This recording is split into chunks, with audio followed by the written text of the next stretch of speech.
Setelah lewat 2 tahun lamanya, bermimpilah Fir'aun bahwa ia berdiri di tepi sungai Nil. Tampaklah dari sungai Nil itu keluar 7 ekor lembu yang indah bangunnya dan gemuk badannya, lalu memakan rumput yang di tepi sungai itu. Kemudian tampaklah juga 7 ekor lembu yang lain yang keluar dari dalam sungai Nil itu, buruk bangunnya dan kurus badannya, lalu berdiri di samping lembu-lembu yang tadi di tepi sungai itu. Lembu-lembu yang buruk bangunnya dan kurus badannya itu memakan ke-7 ekor lembu yang indah bangunnya dan gemuk itu.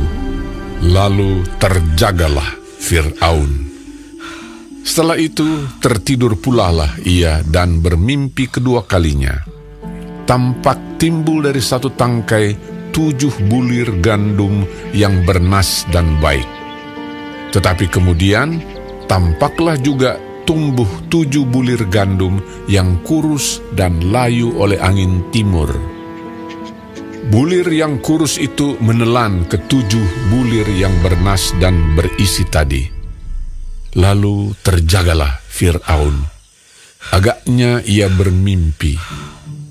Pada waktu pagi, gelisahlah hatinya. Lalu disuruhnyalah memanggil semua ahli dan semua orang berilmu di Mesir.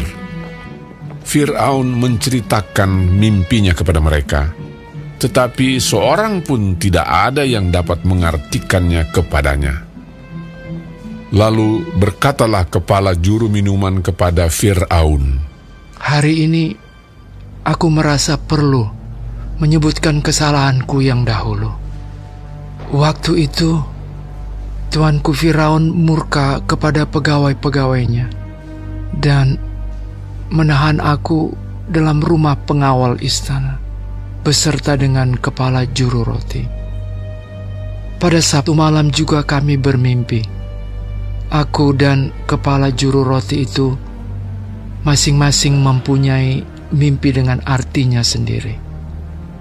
Bersama-sama dengan kami ada di sana seorang muda Ibrani, hamba kepala pengawal istana itu. Kami menceritakan mimpi kami kepadanya, lalu diartikannya kepada kami mimpi kami masing-masing. Dan seperti yang diartikannya itu kepada kami, demikianlah pula terjadi. Aku dikembalikan ke dalam pangkatku, dan kepala juru roti itu digantung." Kemudian Fir'aun menyuruh memanggil Yusuf. Segeralah ia dikeluarkan dari tutupan. Ia bercukur dan berganti pakaian, lalu pergi menghadap Fir'aun. Berkatalah Fir'aun kepada Yusuf, "Aku telah bermimpi, dan seorang pun tidak ada yang dapat mengartikannya. Tetapi telah kudengar tentang engkau. Hanya dengan mendengar mimpi saja, engkau dapat mengartikannya." Yusuf menyahut Fir'aun, "Bukan sekali-kali aku, melainkan Allah juga yang akan memberitakan kesejahteraan kepada tuanku Firaun." Lalu berkatalah Fir'aun kepada Yusuf, "Dalam mimpiku itu, aku berdiri di tepi sungai Nil. Lalu tampaklah dari sungai Nil itu keluar 7 ekor lembu yang gemuk badannya dan indah bentuknya, dan makan rumput yang di tepi sungai itu. Tetapi kemudian tampaklah juga keluar 7 ekor lembu yang lain, kulit pemalut tulang, sangat buruk bangunnya, dan kurus badannya. Tidak pernah kulihat yang seburuk itu di seluruh tanah Mesir. Lembu yang kurus dan buruk itu memakan ke-7 ekor lembu gemuk yang mula-mula. Lembu-lembu ini masuk ke dalam perutnya. Tetapi walaupun telah masuk ke dalam perutnya, tidaklah kelihatan sedikit pun tandanya. Bangunnya tetap sama buruknya seperti semula. Lalu terjagalah aku. Selanjutnya, dalam mimpiku itu kulihat timbul dari satu tangkai 7 bulir gandum yang berisi dan baik. Tetapi kemudian tampaklah juga tumbuh 7 bulir yang kering, kurus dan layu oleh angin timur. Bulir yang kurus itu memakan ke-7 bulir yang baik tadi. Telah kuceritakan hal ini kepada semua ahli, tetapi seorang pun tidak ada yang dapat menerangkannya kepadaku. Lalu kata Yusuf kepada Fir'aun, kedua mimpi tuanku Firaun itu sama. Allah telah memberitahukan kepada tuanku Firaun apa yang hendak dilakukannya. Ke-7 ekor lembu yang baik itu ialah 7 tahun, dan ke-7 bulir gandum yang baik itu ialah 7 tahun juga. Kedua mimpi itu sama. Ke-7 ekor lembu yang kurus dan buruk, yang keluar kemudian, maksudnya 7 tahun. Demikian pula ke-7 bulir gandum yang hampa dan layu oleh angin timur itu. Maksudnya akan ada 7 tahun kelaparan. Inilah maksud perkataanku ketika aku berkata kepada tuanku Firaun, Allah telah memperlihatkan kepada tuanku Firaun apa yang hendak dilakukannya. Ketahuilah tuanku, akan datang 7 tahun kelimpahan di seluruh tanah Mesir. Kemudian akan timbul 7 tahun kelaparan. Maka akan dilupakan segala kelimpahan itu di tanah Mesir, karena kelaparan itu mengurus keringkan negeri ini. Sesudah itu akan tidak kelihatan lagi bekas-bekas kelimpahan di negeri ini karena kelaparan itu, sebab sangat hebatnya kelaparan itu. Sampai 2 kali mimpi itu diulangi bagi tuanku Firaun, berarti hal itu telah ditetapkan oleh Allah, dan Allah akan segera melakukannya. Oleh sebab itu, baiklah tuanku Firaun mencari seorang yang berakal budi dan bijaksana, dan mengangkatnya menjadi kuasa atas tanah Mesir. Baiklah juga tuanku Firaun berbuat begini, yakni menempatkan penilik-penilik atas negeri ini, dan dalam ke-7 tahun kelimpahan itu memungut 1/5 dari hasil tanah Mesir. Mereka harus mengumpulkan segala bahan makanan dalam tahun-tahun baik yang akan datang ini. Dan di bawah kuasa tuanku Firaun, menimbun gandum di kota-kota sebagai bahan makanan, serta menyimpannya. Demikianlah, segala bahan makanan itu menjadi persediaan untuk negeri ini dalam ke-7 tahun kelaparan yang akan terjadi di tanah Mesir, supaya negeri ini jangan binasa karena kelaparan itu. Usul itu dipandang baik oleh Fir'aun dan oleh semua pegawainya.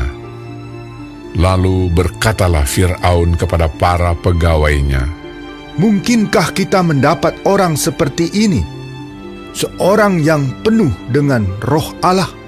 Kata Fir'aun kepada Yusuf, oleh karena Allah telah memberitahukan semuanya ini kepadamu, tidaklah ada orang yang demikian berakal budi dan bijaksana seperti engkau. Engkaulah menjadi kuasa atas istanaku, dan kepada perintahmu seluruh rakyatku akan taat. Hanya tahta inilah kelebihanku daripadamu. Selanjutnya Fir'aun berkata kepada Yusuf, dengan ini aku melantik engkau menjadi kuasa atas seluruh tanah Mesir.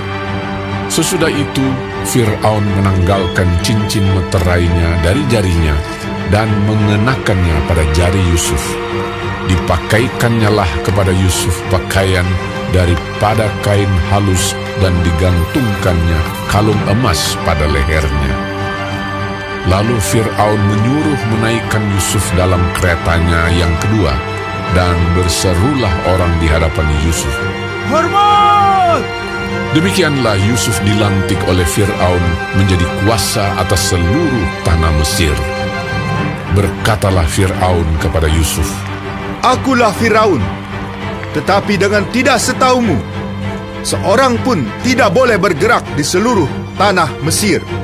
Lalu Fir'aun menamai Yusuf Zavnat Paaneah, serta memberikan Asnat, anak Potifera, imam di On, kepadanya menjadi istrinya.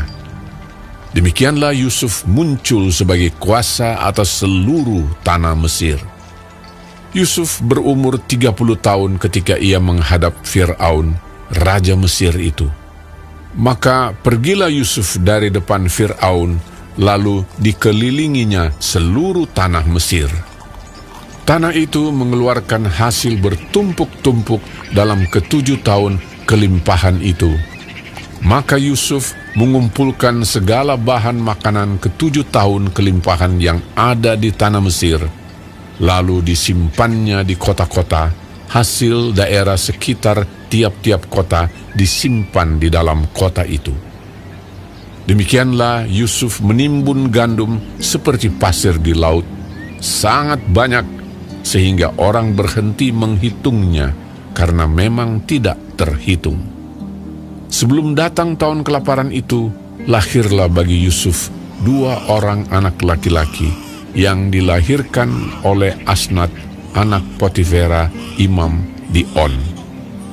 Yusuf memberi nama Manasye kepada anak sulungnya itu sebab katanya, Allah telah membuat aku lupa sama sekali kepada kesukaranku dan kepada rumah bapakku. Dan kepada anaknya yang kedua diberinya nama Efraim, sebab katanya, Allah membuat aku mendapat anak dalam negeri kesengsaraanku.